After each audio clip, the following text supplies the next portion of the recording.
Bonjour et bienvenue, voici notre tour d'horizon économique, géopolitique et boursier. Nous sommes le lundi 17 juillet pour comprendre comment tourne la planète finance. C'est sur la bourse au quotidien et nulle part ailleurs. L'épisode du jour s'intitulera Cette finance qui se dévore la queue. Oui, on a l'impression que les mêmes schémas tournent en rond et que, eh bien, chaque été, depuis 2009, on voit se perpétuer les mêmes schémas, et des mêmes schémas qui finalement ne débouchent jamais sur aucune correction majeure des indices, en tout cas aux États-Unis, et avec toujours, on va dire, le même soutien technique. Alors, bien sûr, il y a les banques centrales qui injectent, mais aussi et surtout, il y a cette espèce de deuxième quantitative easing permanent qui est orchestré par les entreprises elles-mêmes qui rachètent leurs propres titres à raison de 600 milliards, 700, 750 milliards par an. En fait, quel est le premier acheteur de titres américains? Ce sont les entreprises elles-mêmes.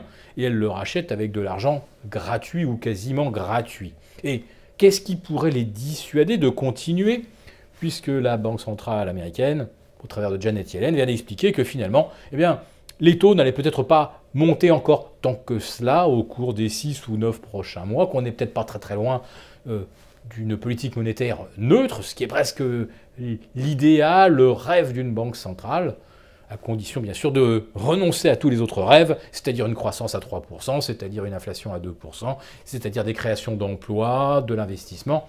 Tout cela, on oublie.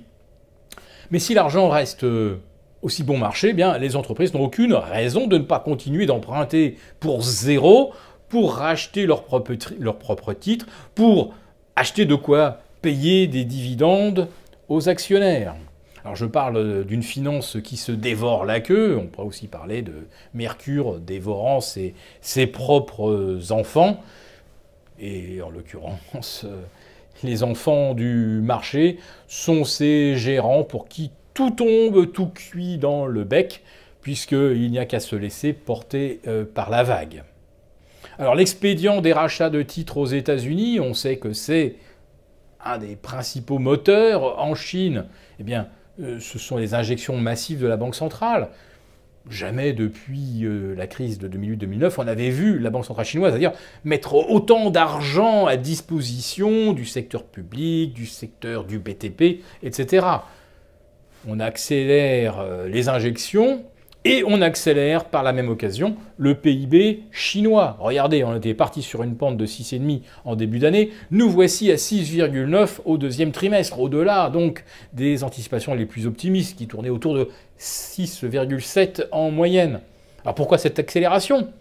Parce que tout simplement on a reformé une nouvelle bulle immobilière. Et qu'est-ce que vise le gouvernement chinois? Eh bien il vise à aborder le plénum du Parti communiste d'octobre dans les meilleures conditions, en disant, regardez, cette croissance supérieure au potentiel, supérieure aux anticipations, et ce plein emploi, ce quasi-plein emploi, garant de la paix sociale. Alors bien sûr, tout cela est acheté à crédit. Et à combien se chiffre ce crédit? Eh bien, l'endettement public chinois atteint tout simplement 250% du PIB. Alors vous nous direz, à côté des 300% du Japon, ça peut paraître encore petit joueur, mais à côté des 100% qu'on observe en France et dans beaucoup de pays européens, et là on se couvre de cendres en disant qu'on va à la catastrophe, qu'il faut faire des économies. La Chine, elle, n'a jamais eu pour intention de faire la moindre économie. La priorité, c'est la stabilité sociale. Aux États-Unis, la priorité, c'est de continuer de satisfaire les actionnaires. Alors tout s'est bien passé en 2010, 2011, 12, 13, 14, 15, 16, avec exactement les mêmes principes. Alors tout devrait continuer de bien se passer en 2017. C'est le message que nous envoie le VIX, le baromètre de la peur, tombé à son troisième plus bas historique depuis 1993. Vendredi dernier, en effet, le VIX a clôturé à 9,5. Il faut remonter à novembre 1993 pour trouver un VIX aux alentours de 9,40. Autrement dit, on est dans l'appétit pour le risque absolu. D'ailleurs, on est depuis longtemps non plus un marché de rémunération sans risque, mais de risque sans aucune rémunération. Mais comme aujourd'hui, avec un VIX à 9,5, on peut se couvrir contre tous les dangers pour quasiment rien, quasiment gratuitement, eh bien, à nouveau, on entend que l'on vivra un très bel été, mais un été où la finance se dévore elle-même. La question est de savoir quand interviendra l'indigestion.